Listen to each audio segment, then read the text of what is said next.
Time to look back at the last Forge FC contest. Simply stunning stuff. And finally, their goal. Here is Match and Review. My word, what a rocket. With Anthony Urciuoli on the Forge Audio Network. Hello, Forge fans. It is the Forge Audio Network. I'm Anthony Urciuoli. This is Instant Match in Review. The final whistle is gone. Players are shaking hands. And soon we will see fans, families, kids, children, everybody in the stands on the pitch for the it's a signature match. So fans will be able to get their autographs from the players. And I mean, listen. You're tuning in because you want to know about the game and some reaction from the game. The final from Tim Hortons Field in Hamilton, Forge FC 1, Halifax 1. It was a match where Forge certainly carried the play for long stretches, and ultimately they weren't all that threatening until the second half, until late in the second half. Forge giving up the first goal and having to battle back in the final 45 plus, and they were able to salvage a point. And it was a huge point, by the way. I mean, lest anyone think, yes, did you look at this match on the schedule coming in and think this was a match that Forge had to have, 3 points they needed with how tight things are on the table, and really with Forge needing to get more points at home in general. And you look at the score and you say, how did they not end up with 3 points? Well, I'll tell you this. The single point, just so you have an idea of how important that single point was, at the conclusion of this match, Forge could have been in first place or fifth place. Ultimately, they will be in third place. Now, there are still some more matches to be played this weekend. So as of right now, Forge is in third place with 31 points, 1 point back of both Atletico and Pacific. But Ottawa and Pacific have a match in hand. And I misspoke, excuse me. Ottawa and Forge are level on points, but Ottawa has a game in hand.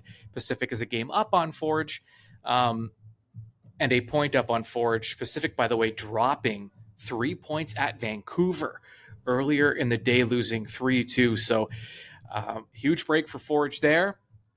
Halifax, though, in this one, had they been able to hang on to all 3 points, Halifax would have jumped over Forge.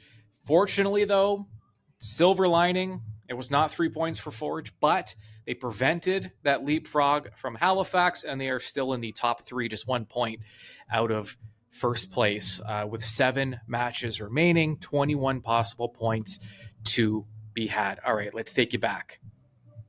Forge FC lining up in their alternate gray and black kits. Halifax coming out in their all white, which I love because there is a shortage of white kits in this league. I say this as a colorblind man who is getting tired of watching solid colors play against each other and not things moving a little too quickly for me to decipher who's who and which team is which.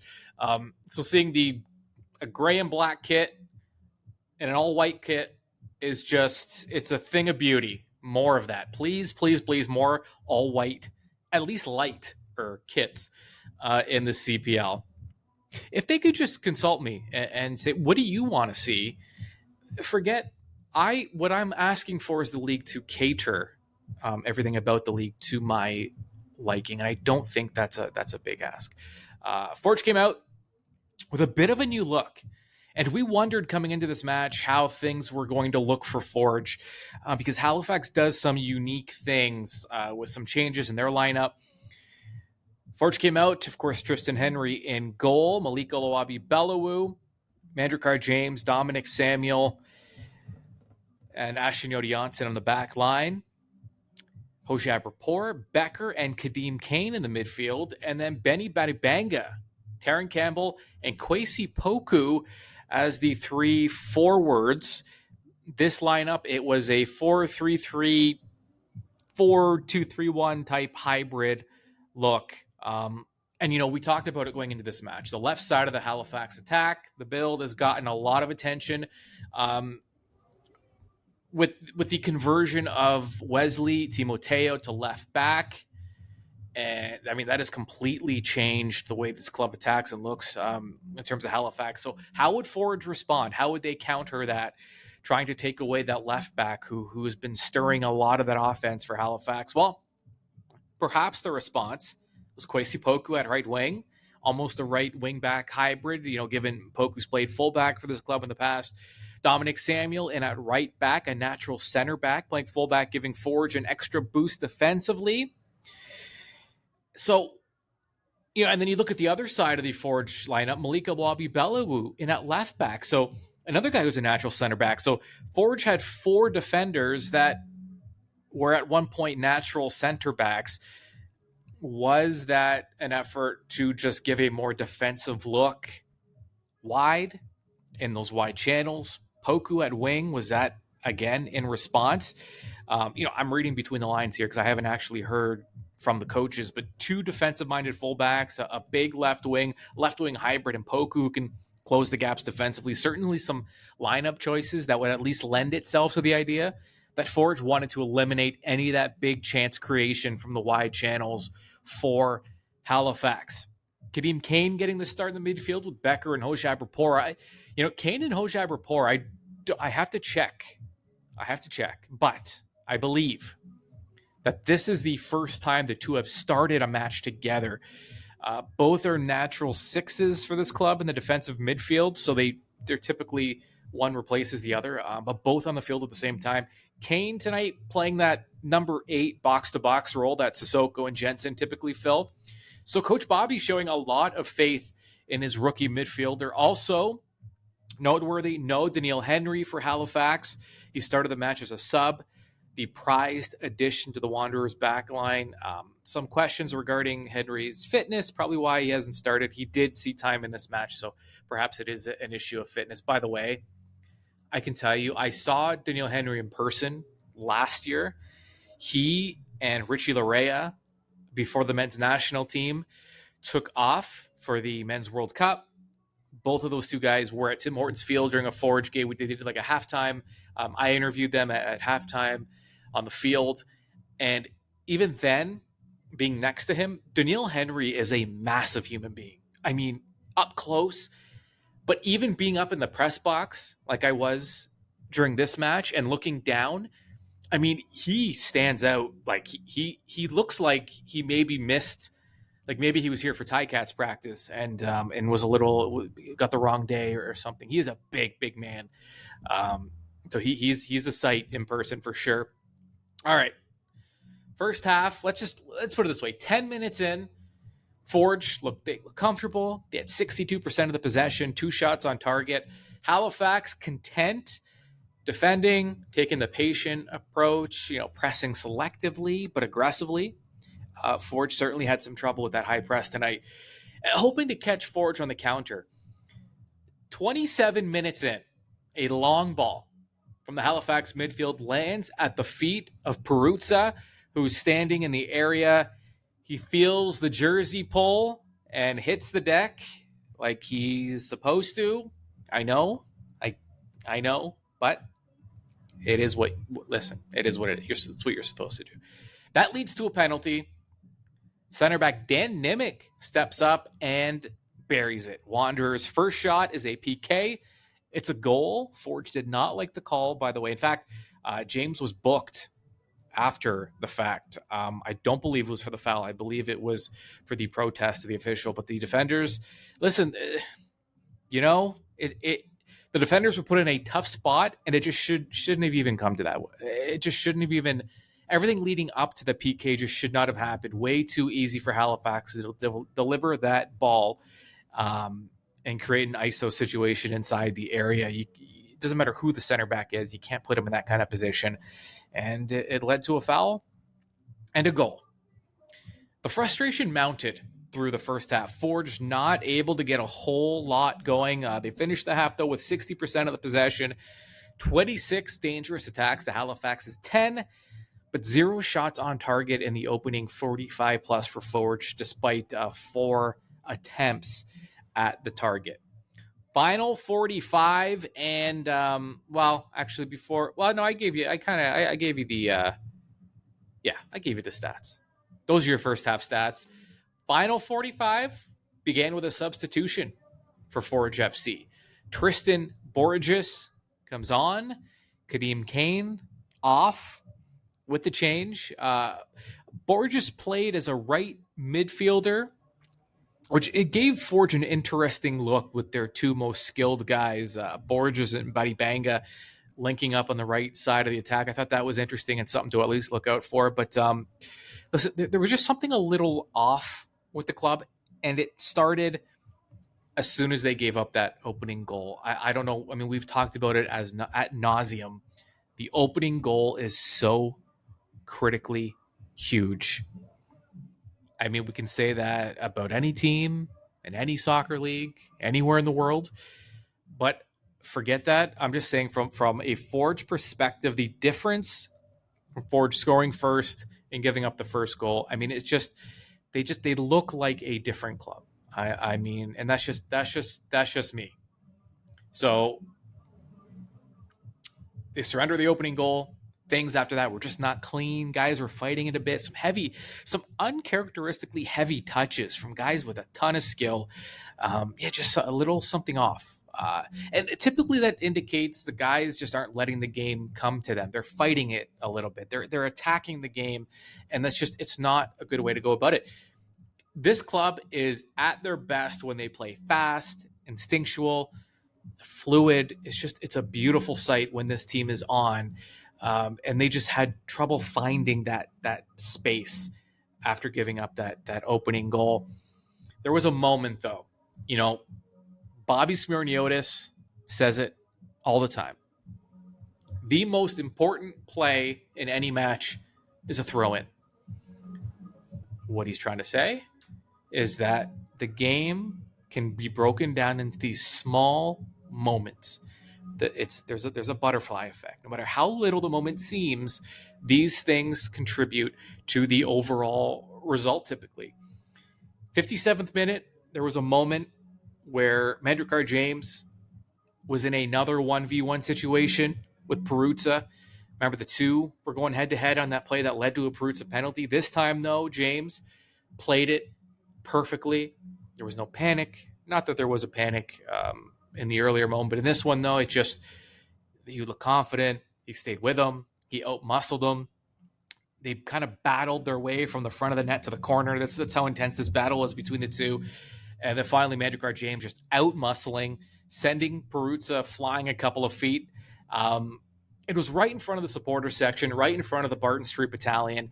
And James, for his effort, received a huge ovation. It got the crowd fired up. It got Forge fired up. These are those moments that seem small, right? That's just one. That was like a 5-second moment in a 90-plus minute match. But it did that. The roar from the crowd, who were kind of taken out of this match a little bit, feeling some of the frustration the club was feeling. But that did something. It ignited something because Forge started to mount chances after chance after chance, really leaning on Halifax. And speaking of him, Daniil Henry spoke of him earlier. He did enter the game, 72nd minute, as he works his way back into match shape. A few minutes later, Forge makes another substitution, thinking offense, all offense now.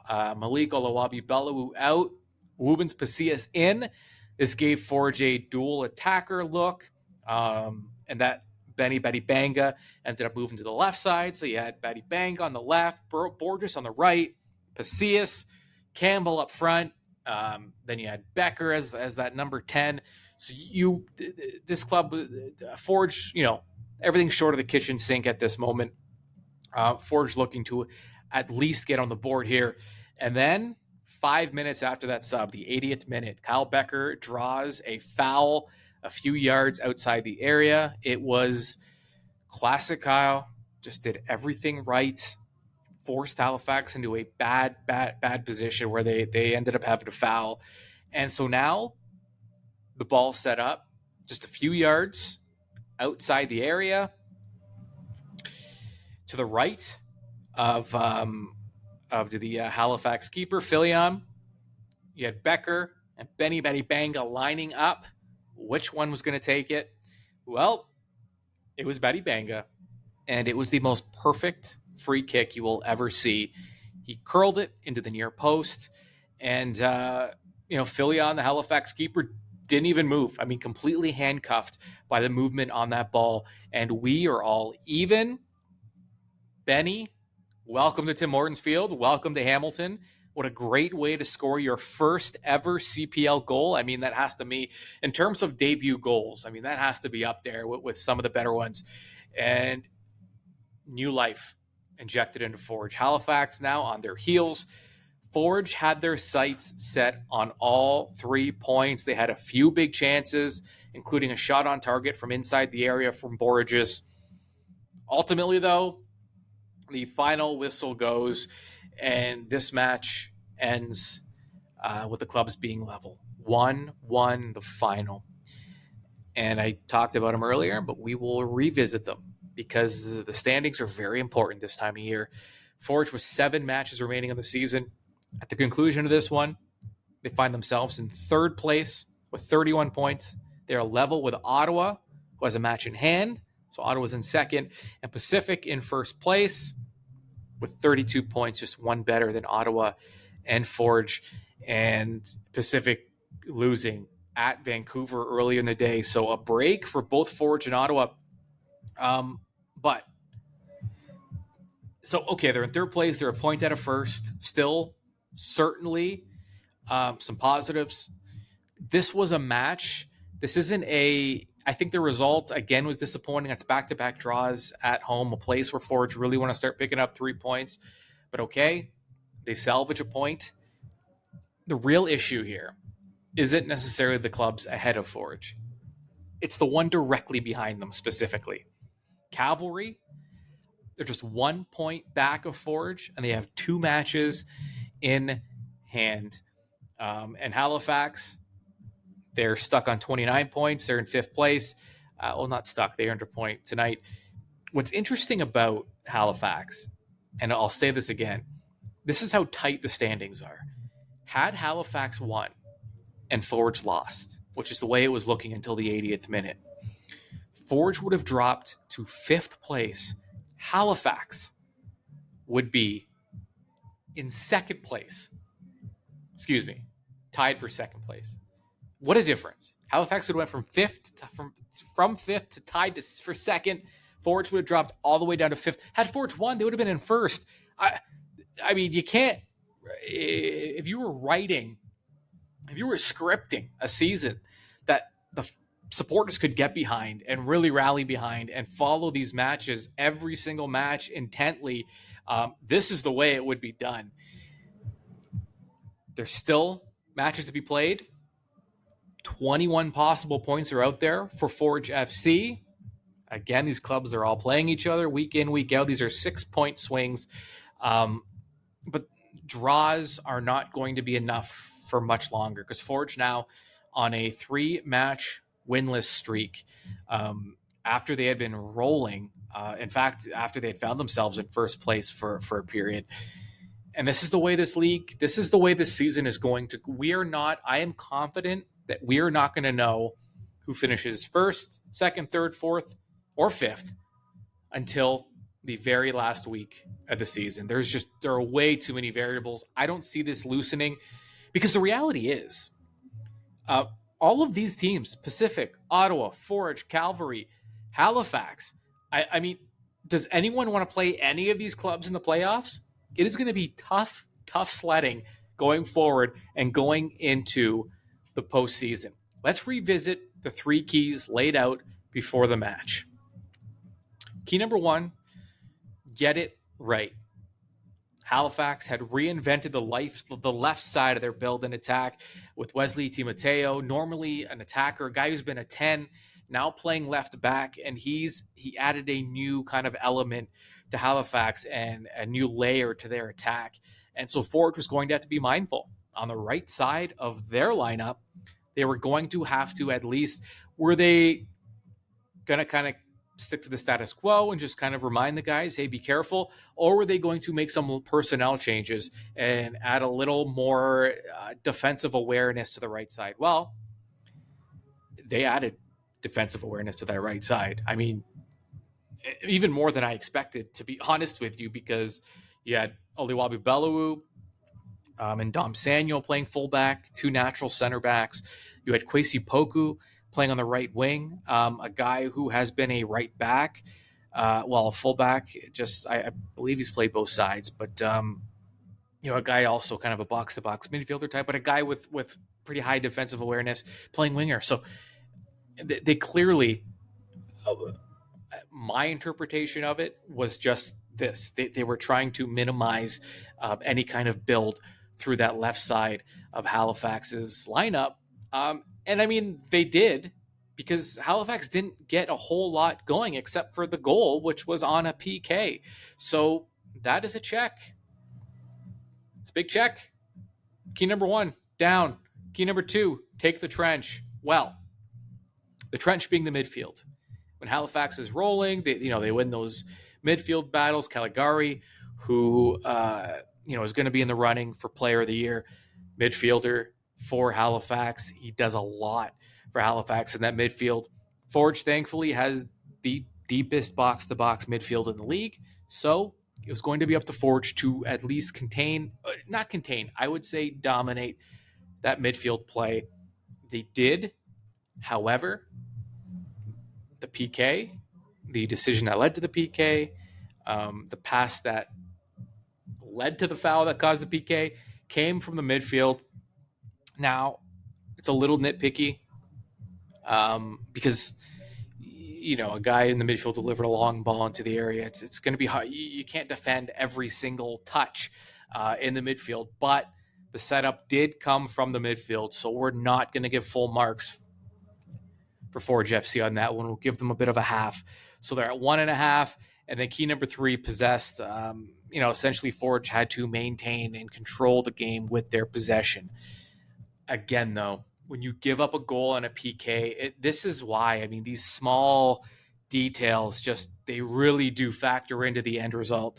And Forge had their possession game going. By the end of it, let's get a final look at the stats here, because I don't believe I gave those out. Ball possession at 58% for Forge FC, but expected goals after this one. Now, this is surprising.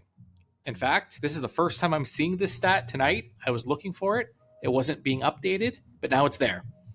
Expected goals, 1.09 for Halifax, 0.66 for Forge FC. So according to the expected goals, that's predicting a Halifax win. Now, some of that is because the goal from Betty Banga was off a free kick. That is not an expected goal, so that did not get factored in. But Forge FC still with 58% ball possession. Goal attempts, 11-9, but shots on target, 3-2 in favor of Halifax. Dangerous attacks, 50-24, so twice as many dangerous attacks.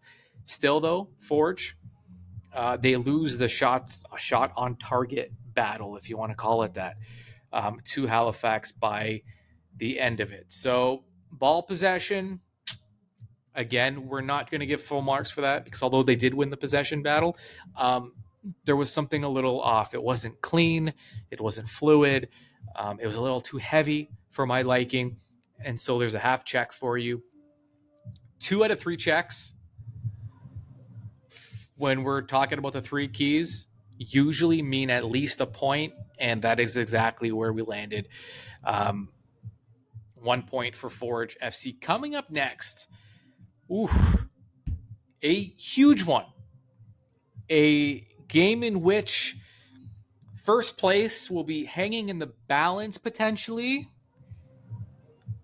Forge heading to our nation's capital to take on Atletico Ottawa, Saturday night, 7 o'clock, TD Place Stadium. Ottawa Forge level on points right now, sitting in second place. Atletico, though, with a match in hand. This is a huge one. Ottawa's playing very well. They are very much in form. But as we've seen from Forge FC, they have a way of ramping it up a notch when they are doubted. In fact, this is probably going to be one of the few matches I don't know what the official line is, but this might be one of the few matches where Forge is an underdog going into Ottawa. But they have Forge, every time you kind of count them out or just maybe don't quite give them the respect they're due, this is when they play their best. And as we know, I've seen it firsthand, Forge has had a lot of success at TD Place Stadium. It's the place that they raised that trophy last season. So that's the next match. After that, and that's why this match is so big, because after that, 8 days later, Forge traveling to Langley, BC, Willoughby Community Park Stadium to take on the last place Vancouver FC. So you take care of Ottawa, then you have a match against Vancouver, which should be 3 points.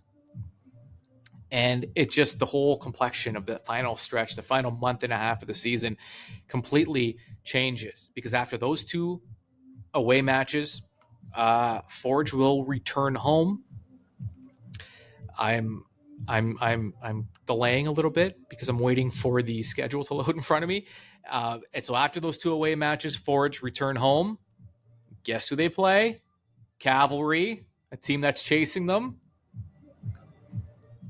And 2 weeks later, Forge plays at home to Pacific. So they have Cavalry at home, Pacific at home in the month of September. This is why we can analyze the table to death.